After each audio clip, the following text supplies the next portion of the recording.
नमस्कार दोस्तों, मैं हूं हितेश गिरी गोसाई। आप है द नॉलेज के साथ और आज के एपिसोड में द नॉलेज में हम ऐसी चीजों के बारे में बात करेंगे जो आपके और मेरे जीवन में बहुत ही आम है, लेकिन उसके बारे में इतनी डिटेल में शायद आप न जानते हो और वीडियो देख के आपको लगेगा कि ओ ऐसा भी है क्या।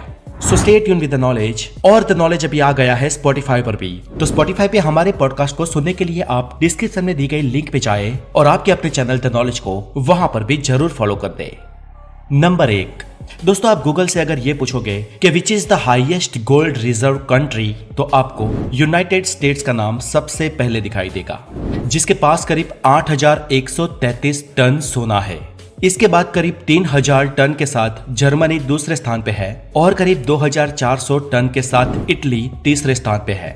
और इस लिस्ट में इंडिया सिर्फ 686 टन के साथ 9वें स्थान पे आता है। लेकिन दोस्तों, यहाँ पर कहानी में एक ट्विस्ट है। ट्विस्ट ये है कि ये जिस भी गोल्ड की बात की जा रही है वो सरकारी तिजोरी का सोना माना जाता है, यानी कि वहां की सरकार के पास जितना गोल्ड रिजर्व है ये उसका आंकड़ा है। और इसलिए दोस्तों, एक सर्वे ऐसा भी हुआ है कि ऐसा कौन सा देश है जिसके पास टोटल संपत्ति में सबसे ज्यादा गोल्ड है, यानी कि गोल्ड होल्डिंग किस कंट्री के पास सबसे ज्यादा है। और यहाँ पर जब गोल्ड होल्डिंग की बात आती है तो सरकारी तिजोरियों के साथ इंडिविजुअल्स, प्राइवेट कंपनीज और पब्लिक एंटिटी भी जुड़ जाते हैं। और भाई ये सब जुड़ने के बाद तो हमारे पास सोना ही सोना है। दुनिया की सबसे ज्यादा गोल्ड होल्ड करने वाली कंट्री हमारा भारत है, जिसके पास टोटल 25,000 टन से भी ज्यादा गोल्ड होल्डिंग है। और इन सोने में सबसे ज्यादा सोना लोगों के पास, यानी कि इंडिविजुअल्स के पास सबसे ज्यादा है। जिनको भी इस बात पे विश्वास ना हो उनके लिए डिस्क्रिप्शन में इसकी लिंक दे रखी है। लेकिन अभी भी इस आंकड़े में मंदिरों का सोना और कई सारे मठों का सोना नहीं जुड़ा है। और इसके अलावा भी हमारे पुरखों ने तो कई कई जगहों पर जमीनों में भी सोने गाड़े हैं। सोचो, अब ये सब सोना बाहर आ जाए तो इंडिया का गोल्ड होल्डिंग कहां पर पहुंचेगा। है ना मजेदार बात। नंबर 2 दोस्तों, आपने अपने रेडीमेड शर्ट में ये लूप तो देखा ही होगा, पर बहुत से लोग हैं जो इसके इतिहास के बारे में नहीं जानते। माना जाता है कि इसकी शुरुआत अमेरिका की यूनिवर्सिटी से हुई थी। वहां पर जब स्टूडेंट्स अपना यूनिफॉर्म सिलवाते थे तो ये लूप रखते थे। ये लूप लोगों को शर्ट को हैंग करने के लिए भी काम आता था। लेकिन दोस्तों, इसके बाद कुछ स्टूडेंट्स ने वहां पर एक अलग ट्रेडिशन निकाली। कहा जाता है कि जब कोई लड़का वहां पर किसी के प्यार में होता, यानी कि जब कोई लड़का किसी लड़की से डेट कर रहा होता था, तब वो अपने शर्ट से ये लूप हटा देता था। और अगर किसी लड़के के शर्ट के पीछे ये लूप कटा हुआ नहीं है तो उसे सिंगल माना जाता था। बाद में लोग इस लूप का शर्ट को हैंगर के तौर पर लटकाने के लिए उपयोग करने लगे और उसके बाद वो शर्ट के अंदर पीछे के भाग पे आ गया। नंबर 3 दोस्तों, आपने प्लेन में सफर करते वक्त खिड़कियों में ये छोटा सा हॉल तो जरूर देखा होगा। हम अक्सर कंफ्यूज हो जाते हैं कि आखिर इतना छोटा सा हॉल प्लेन की इन खिड़कियों में क्या कर रहा है। लेकिन फ्रेंड्स, वास्तव में इसे एयर प्रेशर को कंट्रोल करने के लिए बनाया गया है। वास्तव में दोस्तों, हवाई यात्रा करते वक्त प्लेन के आउटसाइड के एयर प्रेशर और इनसाइड के एयर प्रेशर में बहुत अंतर होता है। और इस आउटसाइडर और इनसाइडर एयर प्रेशर को ये छोटा सा हॉल बड़ी ही गजब से कंट्रोल करता है। और इसीलिए ये टाइनी हॉल्स हवाई यात्रा की सेफ्टी के लिए बेहद ही जरूरी बन जाते हैं।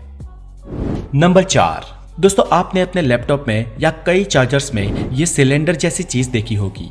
हम अक्सर ऐसे चार्जर्स का उपयोग करते हैं जिसमें ये सिलेंडर लगा हुआ होता है, लेकिन कई लोगों को इस चीज के बारे में नहीं मालूम कि आखिर उसे वहां पर लगाया क्यों जाता है। दरअसल ये मैग्नेटिक आइनॉक्साइड से बने हुए होते हैं, जो हाई फ्रीक्वेंसी इलेक्ट्रोमैग्नेटिक डिस्टर्बेंस को स्टेबल रखने के लिए चार्जर्स में लगाए जाते हैं। और इसके कारण कंप्यूटर्स, मॉनिटर्स, स्पीकर्स और कई सारे दूसरे इलेक्ट्रॉनिक्स में भी इलेक्ट्रोसाउंड्स को फिल्टर करके भेजा जाता है, जो हमारे इक्विपमेंट्स को बचाने के लिए होते हैं। नंबर 5 दोस्तों, आपने हर जींस में पॉकेट के अंदर ये छोटा सा पॉकेट तो देखा ही होगा। दरअसल इस पॉकेट को दुनिया में सबसे पहले लिवाइस जीन्स कंपनी ने बनाना शुरू किया था। वो लोग इसे 1873 में बनाते थे और उस वक्त उसे पॉकेट वॉच रखने के लिए बनाया गया था। जी हाँ दोस्तों, उस जमाने में चेन वाली पॉकेट वॉच आमतौर पर लोग अपने पॉकेट्स में रखते थे और स्पेशल उस वॉच को रखने के लिए ही ये पॉकेट बनाया गया था। और तब से जीन्स में पॉकेट के अंदर ये छोटे पॉकेट बनाने की प्रथा चल पड़ी। आज के जमाने में कोई भी अपने साथ पॉकेट वॉच नहीं रखता है और इसीलिए कई लोग आजकल इस छोटे से पॉकेट का चिल्लर रखने के लिए उपयोग करते हैं। अगर दोस्तों आप में से किसी ने इस पॉकेट में चिल्लर रखे हो तो हमें कमेंट करके अपना नाम जरूर बताएं।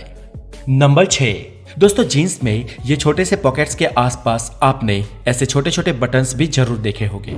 दरअसल इसे स्नैप्स या रिवॉल्ट्स कहा जाता है और इसे जीन्स के पॉकेट की किनारियों को स्ट्रेच करने के लिए बनाया जाता था ताकि वहां पर पॉकेट्स की सिलाई ठीक ठाक बनी रहे।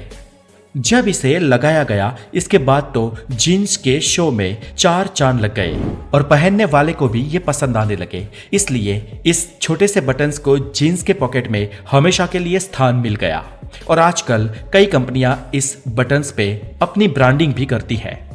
तो दोस्तों आज के लिए इतना ही, और अगर आप भी कोई ऐसी बातें जानते हैं जो आप हमें बताना चाहते हैं तो हमें कमेंट में जरूर बताएं और बने रहे द नॉलेज के साथ। अपना बहुत सारा ध्यान रखें दोस्तों। Have a good day, take care.